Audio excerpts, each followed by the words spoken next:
जब भी हम सर्जरी के बारे में सोचते हैं तो क्या ख्याल आता है? वही ऑपरेशन थिएटर की एक तस्वीर, है ना? लेकिन क्या हो अगर कोई ये कहे कि असली खतरा ऑपरेशन टेबल पर नहीं, बल्कि उसके बहुत बाद शुरू होता है। आज हम सर्जरी के उन्हीं छिपे हुए पहलुओं को समझेंगे जहां असली लड़ाई लड़ी जाती है। तो सवाल ये उठता है कि सर्जरी का सबसे खतरनाक हिस्सा आखिर होता क्या है।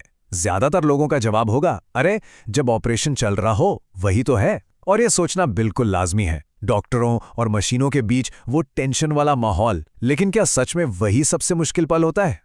हकीकत तो ये है कि असली संकट तो अक्सर तब शुरू होता है जब मरीज के टांके लग जाते हैं और उसे रिकवरी रूम में भेज दिया जाता है। यहीं से असल में शरीर की अपनी एक जंग शुरू होती है। तो चलिए सबसे पहले ये देखते हैं कि कैसे ऑपरेशन के बाद की एक छोटी सी लगने वाली प्रॉब्लम एक के बाद एक नई जानलेवा मुसीबतों का पहाड़ खड़ा कर सकती है। इसी को कहते हैं पोस्ट ऑप डोमिनो इफेक्ट। इसे समझने के लिए एक असली केस देखते हैं। एक 65 साल की महिला है जिनकी एक बड़ी सर्जरी हुई है। सब कुछ बिल्कुल ठीक लग रहा था, लेकिन सर्जरी के 5 दिन बाद कुछ ऐसा हुआ जिसकी किसी को उम्मीद नहीं थी।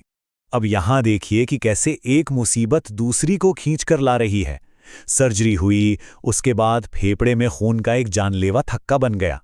अब डॉक्टरों ने उसे घोलने के लिए हेपरिन नाम की दवा दी, लेकिन हुआ क्या?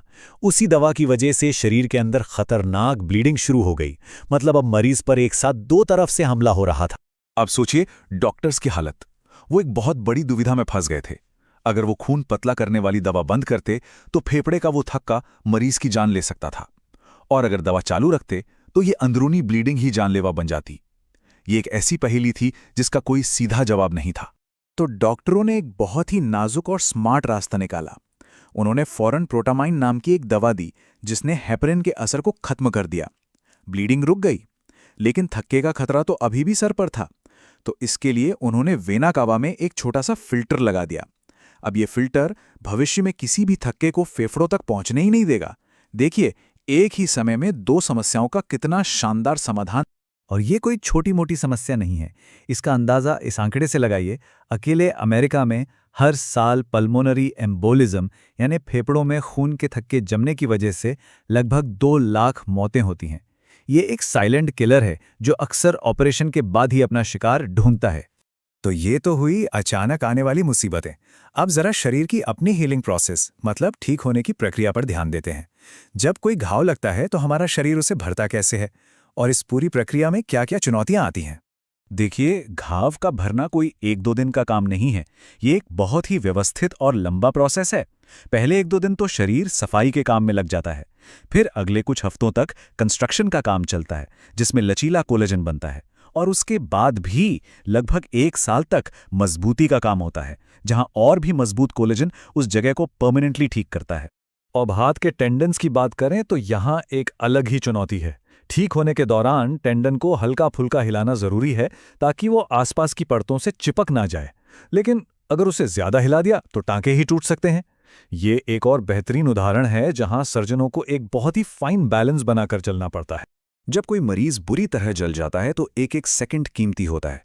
ऐसे में रूल ऑफ नाइन्स एक बहुत ही सरल लेकिन असरदार तरीका है। इससे डॉक्टर फटाफट ये अंदाजा लगा लेते हैं कि शरीर का कितना % हिस्सा जला है, और इसी के आधार पर यह तय होता है कि मरीज को कितनी मात्रा में फ्लूइड्स यानी तरल पदार्थ देने की जरूरत है। अच्छा, अब बात करते हैं शॉक और ट्रॉमा की। जब शरीर को कोई बहुत बड़ी चोट लगती है तो वो कैसे रिएक्ट करता है। हम अक्सर शॉक शब्द सुनते हैं, लेकिन मेडिकल भाषा में इसका मतलब क्या है? ये सिर्फ ब्लड प्रेशर का कम हो जाना नहीं है, ये उससे कई ज्यादा कॉम्प्लेक्स है। देखिए, शॉक एक तरह का सिस्टेमिक रिएक्शन है। जब शरीर के टिश्यूज तक खून ठीक से नहीं पहुंचता तो बॉडी एक इमरजेंसी मोड में चली जाती है।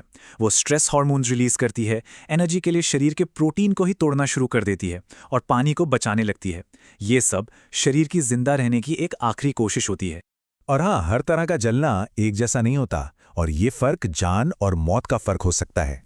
आग से जलने पर नुकसान ज्यादातर स्किन की ऊपरी सतह पर दिखता है, लेकिन हाई वोल्टेज बिजली का झटका वो शरीर के अंदर से गुजरता है, हड्डियों और मसल्स को अंदर से पकाता हुआ। ये एक छिपा हुआ विनाश है जो बाहर से नजर ही नहीं आता, और इसीलिए इसका इलाज कई ज्यादा पेचीदा और मुश्किल होता है। चलिए अब इस विश्लेषण के आखिरी हिस्से पर चलते हैं, ऑर्गन ट्रांसप्लांटेशन यानी अंग प्रत्यारोपण। ये मेडिकल साइंस का एक चमत्कार है, लेकिन इसकी सबसे बड़ी चुनौती शरीर की अपनी ही डिफेंस फोर्स से लड़ना है। हमारा इम्यून सिस्टम, हमारी रोग प्रतिरोधक क्षमता एक कमाल का गार्ड है। ये बैक्टीरिया और वायरस जैसे बाहरी दुश्मनों को पहचानकर खत्म कर देता है। लेकिन इसकी यही खासियत ट्रांसप्लांट में सबसे बड़ी दुश्मन बन जाती है। ये नए अंग को भी एक बाहरी हमलावर समझता है। इसलिए ट्रांसप्लांट की सबसे बड़ी लड़ाई सर्जरी के बाद शुरू होती है, शरीर को खुद से ही लड़ने से रोकना। और इस लड़ाई में साइक्लोस्पोरिन जैसी दवाएं एक असली गेम चेंजर साबित हुई हैं। ये दवा करती क्या है? ये सीधे उस सिग्नल को ही ब्लॉक कर देती है जो इम्यून सेल्स को हमला करने का ऑर्डर देता है। एक तरह से ये शरीर की सेना को कहती है, शांत हो जाओ, ताकि वो नए अंग को दुश्मन ना समझें। लेकिन इन दवाओं के बावजूद खतरा हमेशा बना रहता है। शरीर का इम्यून सिस्टम बहुत जिद्दी है, वो कभी-कभी जीतना शुरू कर देता है। जैसे इस केस में ट्रांसप्लांट के 6 महीने बाद मरीज को बुखार और दर्द होने लगता है। ये ऑर्गन रिजेक्शन के लक्षण है।